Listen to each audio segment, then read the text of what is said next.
my father and I were, I guess, two peas in a pod in a certain way. I felt always closer to my dad than to my mom. And he's the one who took time to play with me. He would, you know, he was a farmer, so he was home for lunch every day. And one of my visions of my dad that is the most enduring is his standing in the wintertime on a newspaper right inside the door of the kitchen when he came in to warm up from the cold in Iowa. And he would stand there and stamp his feet for a while, and then he would go out again. And at lunchtime, he would always, he would take a nap after lunch, and he would go into the living room, and he would lie down on the floor. He never on the couch, never. He'd lay down on the floor next to the couch, take off his glasses, and 10 minutes later, he would wake up and say, "Oh my," and put them back on, and out he would go into the cold. Well, one of my earliest memories is sitting at one end of the living room against the stair door that went upstairs, with my dad sitting at the open end of the living room that went into the dining room.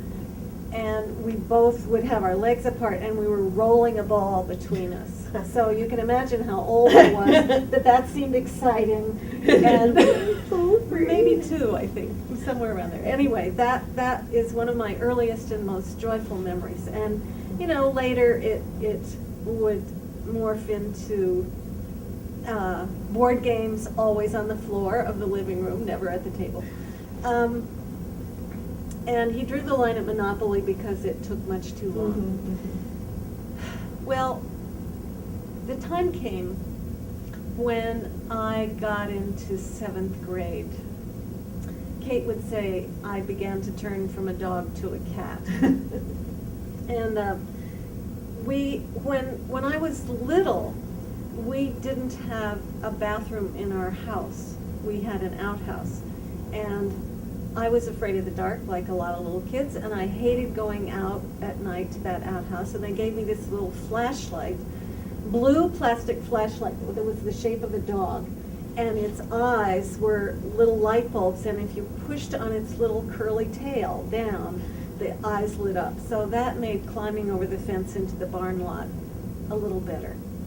But by the time I was in 7th grade, we had a tiny, but we'd had an indoor bathroom for quite a while. But my dad never stopped shaving in the kitchen, which is in the kitchen sink, which is where he had always shaved before we had the indoor bathroom. He would take 2 metal basins, and he would put one down and the other on top, and some water in the basin, and then his shaving cup with the lather and the brush. And even though he was completely in the most public space in the house, in the kitchen, when he was shaving, no one was to be in there. It was as if he was in the bathroom with the door closed. Those rules were fine with me until I got so smart in 7th grade.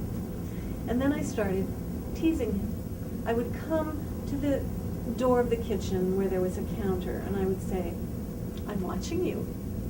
And he, shaving, would say, "Oh, get out of here," and laugh, you know, and I would, and run away. And then I got smarter and came around the counter and said, "I'm watching you."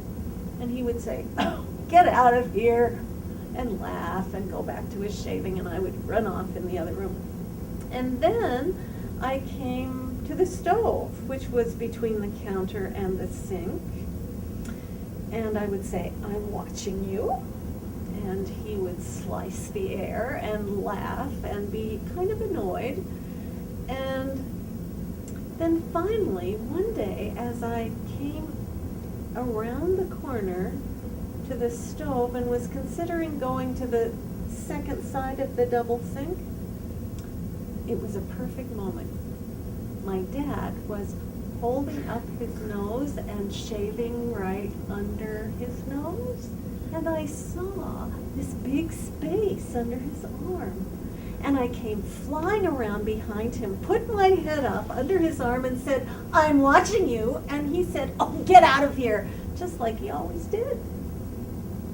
And a second later, I said, "Daddy!" And he said, "Honey!" Because he hadn't meant to hit me, and I never dreamed that he would hit me. That was a terrible moment. If you came really up close to me today, you wouldn't be able to see the scar on my nose. It was just the tiniest bit of skin. It wasn't even all off. But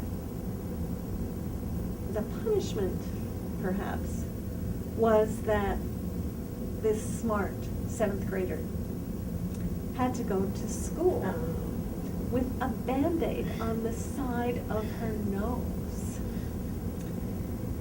So, after that, my dad had plenty of privacy while he shaved in the kitchen. Because I was in 7th grade and I was beginning to understand what the need for privacy meant. And I had that scar just in case I forgot.